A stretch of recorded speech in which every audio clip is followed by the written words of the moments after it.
So let me cut right to the chase. Have you ever felt like God has given up on you?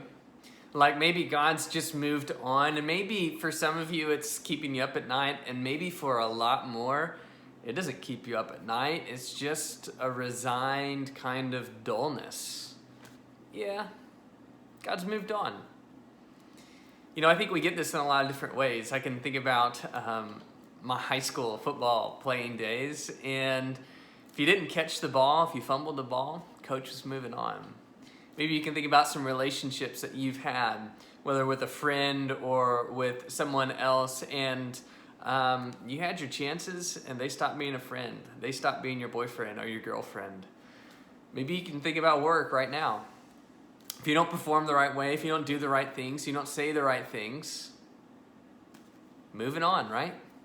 You know, we get this in a whole host of ways, and I think it begins to translate into our faith. We begin to think, maybe God's given up on me. Like maybe at some point in your life, you thought God was working and God was moving, and then something went wrong.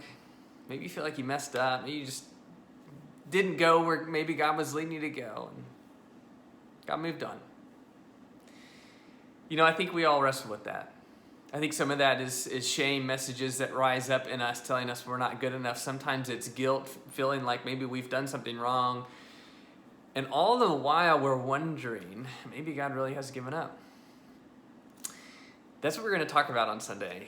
If you remember last week in this series, Never Going to Give You Up, we began a conversation on forgiveness, and really this moves us into the second part of that conversation.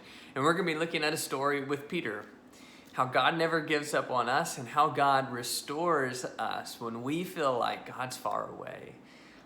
The good news is God's never going to give us up. We'll see you on Sunday.